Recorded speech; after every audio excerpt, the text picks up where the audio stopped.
Estamos na reta final, na última semana pré-eleições, segundo turno, e temos alguns pontos para falar aqui nesse vídeo, principalmente para você que está indeciso e ainda não sabe exatamente em quem votar, está meio na dúvida, não sabe sobre tudo que você escuta por aí, não sabe o que é verdade, o que não é. Eu trouxe aqui alguns pontos que provavelmente fazem sentido você considerar e quem sabe isso te ajude também na hora de fazer o seu voto ali no dia 30. E o primeiro ponto que a gente precisa falar aqui é que muitas pessoas não sabem exatamente sobre a verdade do porquê que o Lula não está mais preso. Na verdade, ele não é inocente, ele não foi inocentado. O que aconteceu foi o seguinte: o Lula foi julgado e ele teve o seu processo anulado por um único motivo, pelo CEP. A justiça determinou que o juiz Sérgio Moro não era a melhor pessoa para fazer esse julgamento, que ele era parcial nessa decisão e que esses processos deveriam tramitar lá no Distrito Federal e não no Paraná como tinham sido. E aí, teoricamente, deveria começar a ser julgado tudo novamente lá no Distrito Federal, só que o que aconteceu? A justiça considerou que já havia acabado o prazo legal para o Lula ser julgado e, se fosse o caso, punido. Ou seja, o processo nada mais foi do que anulado e chegou à idade que o Lula não poderia mais ser julgado. De toda forma, esses crimes que supostamente o Lula cometeu não foram desconsiderados. Não tem nada que prove que o Lula de fato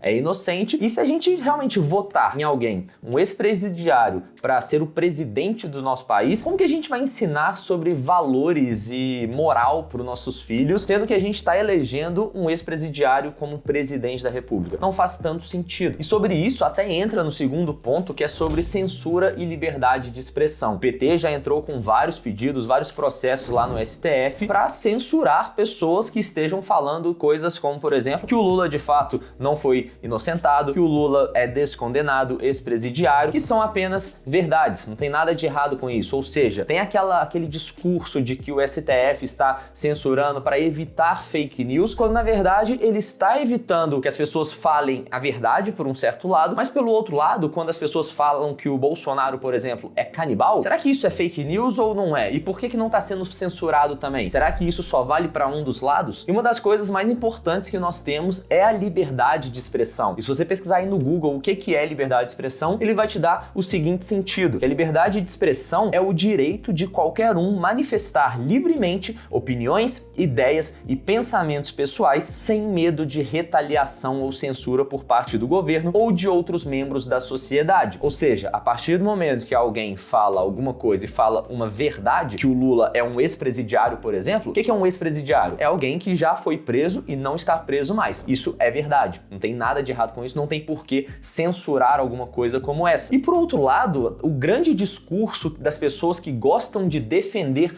esse tipo de controle, de regulação dos meios de comunicação, das redes sociais, eles falam o seguinte: tem que ter essa regulação para evitar que aconteça fake news. Só que quem que é o censor da verdade? Quem define o que de fato é verdade ou não? É um burocrata que está lá em Brasília? O que ele sabe a mais do que todo o resto da população? E quando a gente está falando sobre os meios de comunicação, os jornais e tudo mais, pensa o seguinte: o maior controle que pode existir é justamente a liberdade. O próprio Bolsonaro já falou isso em entrevista, em debate também. Por quê? A partir do momento que um certo jornal começa a propagar muita fake news, começa a ser muito enviesado, começa a falar coisas que não são verdades, o público começa a perceber isso e começa a buscar outras fontes para se informar, que é o caso do que está acontecendo nos últimos anos com as redes sociais. As pessoas estão percebendo que aquela grande fonte de informação que elas tinham no jornal, na TV Globo, em outras emissoras também, não são tão imparciais assim. Pelo contrário, as pessoas estão vendo que existem outras formas melhores de buscar essa informação. E o que está acontecendo? O próprio público, a própria audiência está deixando essas emissoras e buscando fontes que elas julgam mais confiáveis. Ou seja, para a emissora continuar tendo aquele poder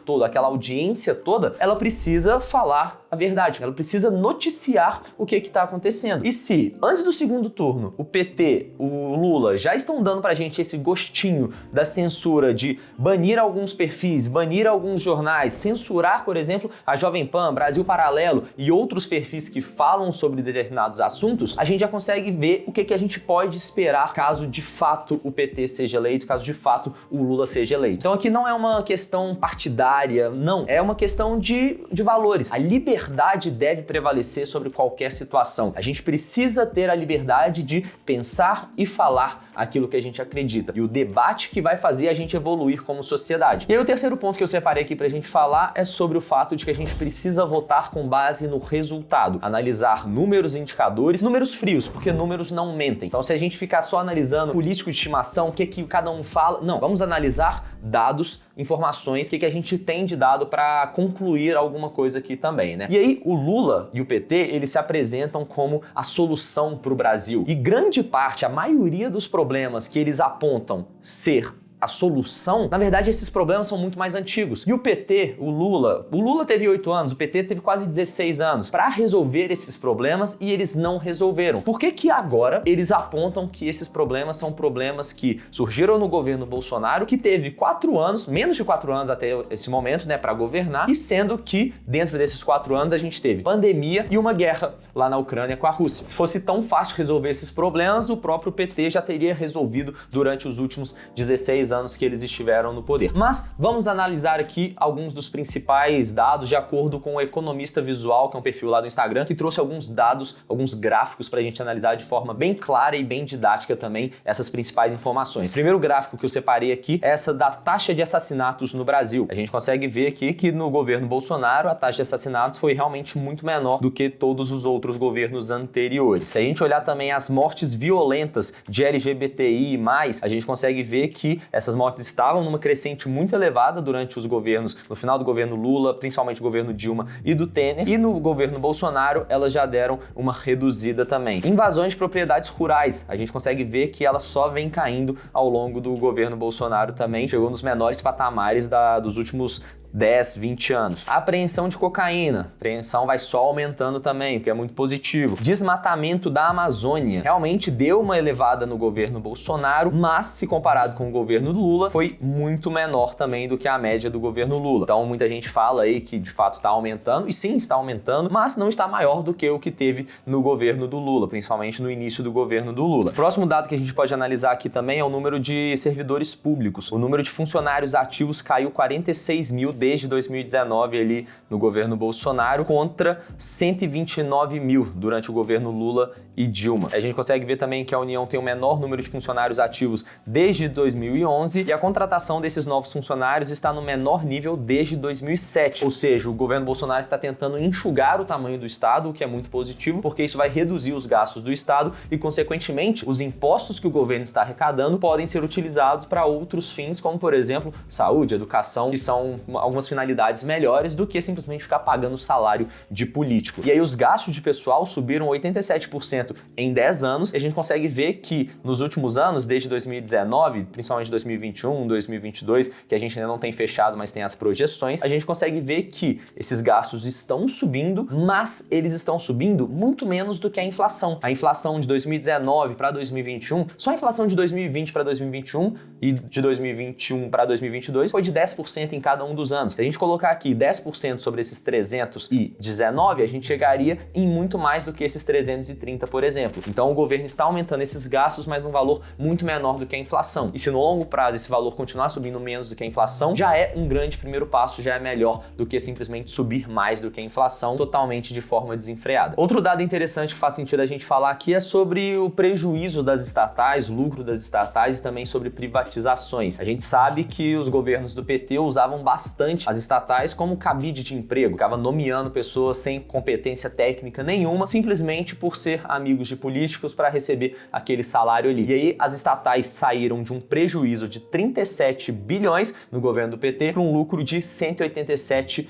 bilhões. E as privatizações também resultam em mais dinheiro entrando no caixa do governo, porque o governo está vendendo uma empresa, está entrando dinheiro no caixa. Muitas vezes são algumas empresas que estavam no prejuízo mesmo com essa troca de governo, e aí faz sentido você privatizar uma empresa como essa para, quem sabe, ela gerar mais resultado e, consequentemente, gerar mais pagamento de impostos, ou simplesmente deixar de ser um ralo ali para o dinheiro público. Porque a partir do momento que você tem uma estatal que está gerando prejuízo, pensa, as estatais gerando 37 bilhões de prejuízo prejuízo. 37 bilhões de prejuízo é dinheiro dos impostos que estão tendo que sair simplesmente para pagar esse prejuízo. Se você não tivesse esse prejuízo, você poderia pegar esse dinheiro dos impostos e investir em coisas mais importantes, como infraestrutura, saúde, educação, igual a gente já falou aqui. E aí, parte desse dinheiro das privatizações, como por exemplo sobre a privatização da Eletrobras, esse dinheiro vai ser usado para fazer o pagamento de uma parcela do Auxílio Brasil, que o governo também pretende manter ali em R$600. E a gente já entra também no quarto ponto desse vídeo aqui, que é o fato de que normalmente PT e esses governos de esquerda, eles sempre buscam ter mais impostos sobre os mais ricos e cada vez mais dependência do Estado. A gente precisa ficar cada vez mais dependente do Estado, porque quanto mais poder o Estado tiver, mais ele consegue perpetuar no poder, como é o caso de toda a América Latina que a gente vem vendo ao longo dos últimos anos também. É aquela ideia de que o governo ele quer quebrar sua perna para depois chegar com uma muleta e falar que ele é a solução para os seus problemas. E o fato aqui é que se a gente olhar para os países que mais cresceram ao longo das últimas décadas, a gente vai ver que são países que têm uma abertura comercial, têm liberdade econômica, têm menos interferência do Estado na economia, são países mais livres, com menos impostos e mais previsibilidade sobre o que vai acontecer na economia. E tudo isso são coisas que a gente não vai ter caso o PT seja eleito. Então, resumindo, por conta de tudo que cada um dos candidatos representou e representa, por conta dos valores, principalmente de liberdade, mais independência do Estado, não ter essa dependência que a gente sempre teve do Estado, a gente ter cada vez mais liberdade, mais abertura econômica, menos impostos, mais incentivo ao empreendedorismo, pelo Brasil que eu quero, pelo Brasil que eu quero também para os meus filhos, a única opção que nós temos é votar também no Bolsonaro em 2022 no segundo turno para reeleger o nosso presidente e não deixar o PT voltar para o poder. Por isso, vote consciente no próximo dia 30 e compartilhe esse vídeo com quem precisa escutar essas informações também. Até a próxima.